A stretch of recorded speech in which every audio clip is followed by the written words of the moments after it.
नमस्कार, बहुत स्वागत है आपका। मैं हूं रीनू। कोलकाता केस में आरजीकर अस्पताल के तत्कालीन प्रिंसिपल संदीप घोष पर सीबीआई ने शिकंजा कसना शुरू कर दिया है। सीबीआई चौथे दिन संदीप घोष से पूछताछ कर रही है क्योंकि प्रिंसिपल भी शक के घेरे में है। सीबीआई की टीम सच पता लगाने के लिए हर पहलुओं की जांच में जुटी है। अब सीबीआई की एक टीम दरिंदगी की शिकार ट्रेनी डॉक्टर के घर पहुंची। सीबीआई की टीम परिवार के लोगों से बात करने में जुटी है और इस टीम में 2 महिला अधिकारी भी शामिल हैं। सीबीआई की टीम परिवार के लोगों से ट्रेनी डॉक्टर की डायरी को लेकर सवाल करेगी। ट्रेनी डॉक्टर एक डायरी मेंटेन करती थी और उसकी फटी हुई डायरी पुलिस को मिली है।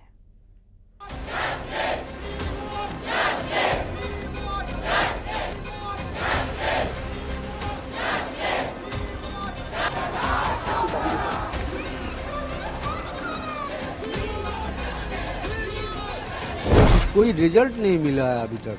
इस जो इंक्वायरी चल रहा है इसका कोई रिजल्ट नहीं अभी तक मिला है। इसके लिए आशा करने के बाद हम क्या कर सकते हैं।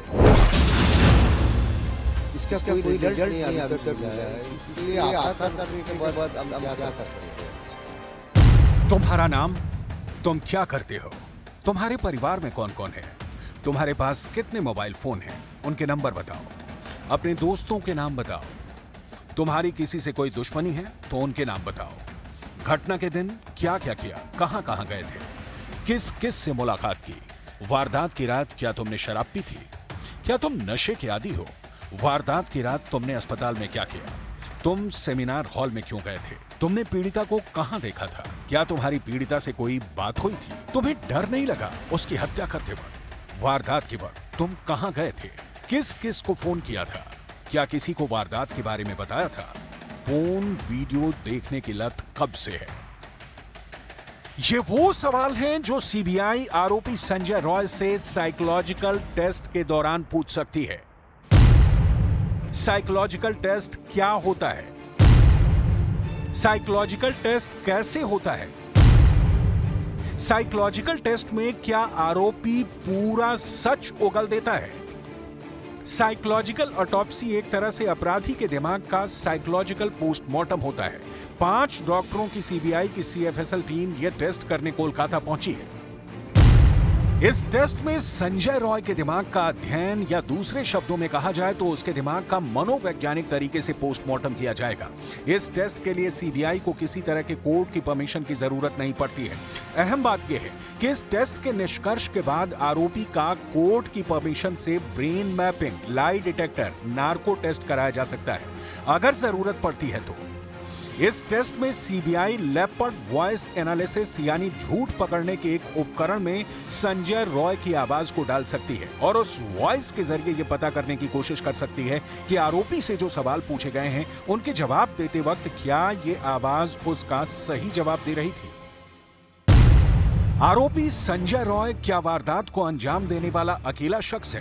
क्या संजय रॉय घटना से जुड़े राज छिपाने की कोशिश कर रहा है? क्या संजय रॉय पर किसी तरह का कोई दबाव है? इन सवालों के जवाब फिलहाल हवा में तैर रहे हैं। कहा तो यह भी जा रहा है कि संजय रॉय की डील डॉल ऐसी नहीं दिख रही कि वो ट्रेनी डॉक्टर को अकेले काबू कर सके। लेकिन सिक्के का दूसरा पहलू यह है कि संजय रॉय ने वारदात की रात शराब पी थी तो फिर वैश्यपन में सीमाएं टूट जाती हैं। मतलब घूम फिर कर ट्रेनी डॉक्टर के साथ हुई दरिंदगी केस की सुई वहीं पहुंच जाती है कि 8 और 9 अगस्त की दरमियानी रात को कोलकाता के आरजीकर अस्पताल के सेमिनार हॉल में क्या हुआ था। संजय रॉय कैसे पकड़ा गया, यह समझना भी बहुत दिलचस्प है। संजय रॉय अक्सर आरजीकर अस्पताल आता था, कभी किसी को भर्ती कराने, कभी किसी भर्ती कराए मरीज को देखने। लिहाजा वो अस्पताल के दूसरे स्टाफ से हिला मिला था, लिहाजा उस पर पहले तो किसी को शक नहीं हुआ। लेकिन पुलिस ने जब सीसीटीवी फुटेज खंगालना शुरू किया तो संजय रॉय एकमात्र वो शख्स दिखा जो अस्पताल का स्टाफ नहीं था। यही नहीं, वारदात की रात वो सेमिनार हॉल में एंट्री करते वक्त भी दिखा।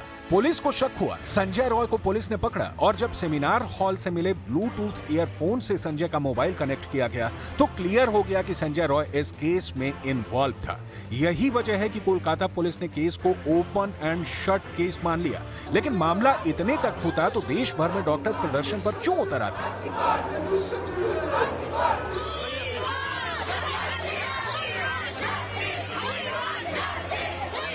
कोलकाता, दिल्ली, मुंबई, हैदराबाद से लेकर देश के कई राज्यों में धरना क्यों शुरू हो जाते? कोलकाता पुलिस के हाथों से केस लेकर सीबीआई को क्यों सौंप दिया जाता? यहां यह समझना बहुत जरूरी है कि इस केस से जुड़ा जो दूसरा शख्स है, जिसकी वजह से माना जा रहा है कि मामला उलझ गया है, आरजी कर अस्पताल का पूर्व प्रिंसिपल संदीप घोष। प्रिंसिपल तो हम तो क्या बोला, हम उसको जरूरत पड़ा है, उन्होंने बोलता है उसको हम लोग हमारा ऑफिस में बुलाओ, हम नहीं जा सकते। बाद में उन्होंने आया था लेकिन हम लोगों से बात नहीं किया। सीपी थोड़ा हमको क्या बोले, मलहम लगाना जो है ना, वैसे ही कर रहा था। ट्रेनी डॉक्टर केस ने तूल ही इसलिए पकड़ा क्योंकि बिना पोस्टमार्टम आरजी कर अस्पताल प्रशासन ने पीड़िता के माता पिता को बताया कि उनकी बेटी ने खुदकुशी कर ली है, जबकि पोस्टमार्टम रिपोर्ट आते ही ये क्लियर हो गया कि ट्रेनी डॉक्टर के साथ रेप हुआ। ये कंफर्म है, गला दबाकर उसे मारा गया, ये भी कंफर्म है, लेकिन रिपोर्ट में इस बात का पर्दाफाश नहीं हो सका कि रेप या गैंग रेप मर्डर के बाद हुआ या मर्डर से पहले। मतलब आरजी कर अस्पताल प्रशासन की भूमिका शुरू से ही इस केस में संदेहास्पद रही है। यही वजह है कि स्पेशल क्राइम ब्रांच के सीबीआई के अधिकारियों ने पूर्व प्रमुख की भूमिका को लेकर दिल्ली सीबीआई टीम के साथ बैठक की है। सीबीआई सूत्रों के मुताबिक पूर्व प्रिंसिपल संदीप घोष के बयान में विसंगति और भ्रम है। सवाल है कि क्या आरजी कर मामले में आरोपियों को छुपाने की कोशिश पूर्व प्रिंसिपल ने की? सीबीआई को इस घटना में अस्पताल की भूमिका संदिग्ध लग रही है। एकदम हम लोग का डिपार्टमेंट का कोई नहीं और कॉलेज का कोई हमारा साथ कोऑपरेट नहीं किया। पहले से तो हम ये बोल रहा है, यही तो दिक्कत है हम लोगों का, जो डिपार्टमेंट पूरा इसलिए इन्वॉल्व है इसमें। पर्सनली तो कोई डिपार्टमेंट पूरा कोई ना कोई है, डिपार्टमेंट का कोई ना कोई इसका साथ इन्वॉल्व है। कोलकाता के ट्रेनी डॉक्टर के साथ हैवानियत को लेकर कई सारी थ्योरी इस वक्त चल रही है। कई तो बेसिर पैर के दिख रहे हैं, लेकिन कई के सवाल ऐसे हैं जिनका जवाब गहन जांच के बाद ही मिल सकता है। जिसमें पहली थ्योरी है, क्या ट्रेनी डॉक्टर के साथ रेप हुआ या फिर ये गैंग रेप था? अगर गैंग रेप था तो इसमें कितने लोग शामिल थे? इस थ्योरी के पीछे की वजह है 150 मिलीग्राम सीमन का मिलना। हालांकि इसे लेकर भी कई तरह की शंका जताई जा रही है कि ये सीमन है भी या नहीं। दूसरी थ्योरी, क्या ट्रेनी डॉक्टर के साथ दरिंदगी कुछ लोगों की साजिश थी? इसे लेकर कहा जा रहा है कि हो सकता है कि कुछ लोगों ने बदला लेने के लिए इस तरह की घिनौनी वारदात को अंजाम दिया हो। तीसरी थ्योरी बड़ी दिलचस्प है, जिसे लेकर कहा जा रहा है कि हो सकता है कि ट्रेनी डॉक्टर के साथ हैवानियत में अस्पताल का कोई स्टाफ भी इन्वॉल्व हो। चौथी थ्योरी, जिसके आधार पर पुलिस ने संजय रॉय को गिरफ्तार किया और मामले को रफा दफा करने की कोशिश की, लेकिन कुछ भी अभी तक साफ नहीं। सवाल वही है, 8 और 9 अगस्त की दरमियानी रात को कोलकाता के आरजी कर अस्पताल के सेमिनार हॉल में क्या हुआ था?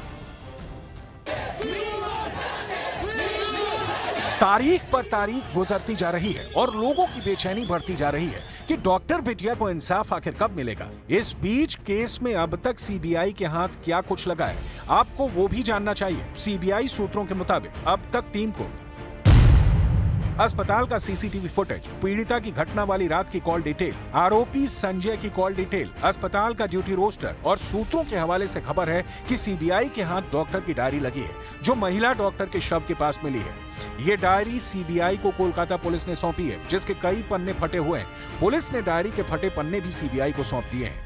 सीबीआई के सामने चुनौती बड़ी है, क्योंकि केस की शुरुआत से यह भी कहा जा रहा है कि सबूतों के साथ छेड़छाड़ करने की कोशिश हुई है। सीबीआई को जो सबूत हाथ लगे हैं उसके आधार पर पूछताछ की जा रही है। केस में सीबीआई के रेडार पर अब कौन कौन है वो भी देख लीजिए। सीबीआई जिन लोगों से पूछताछ करने वाली है उसके लिए 30 से 35 लोगों की लिस्ट तैयार की गई है। इस लिस्ट में पीड़िता के दोस्तों के नाम है, साथ काम करने वाले इंटर्न, डॉक्टर के नाम है, अस्पताल के गार्ड और सुरक्षा कर्मियों के नाम भी शामिल है। कोलकाता ट्रेनी डॉक्टर केस ने पूरे हिंदुस्तान को हिलाकर रख दिया है। रूह कपा देने वाले इस वारदात की कड़ियां इतनी उलझी हुई हैं कि आसानी से इनका सुलझना बहुत मुश्किल है। लेकिन सीबीआई जिस तरह से एक्शन में दिख रही है, उससे उम्मीद है कि देर सवेर इस केस का असली गुनहगार जरूर सामने आएगा और देश का कानून उसके साथ वही करेगा जो इस तरह के जघन्य केस में करता रहा है। क्योंकि तभी मिल पाएगा डॉक्टर बिटिया को इंसाफ, तभी मिल पाएगी ट्रेनी डॉक्टर के माता पिता के कलेजे को ठंडक, तभी मिल पाएगा देश को पूरा न्याय, और तभी मिल पाएगा ऐसे गुनाह अंजाम देने वालों को सब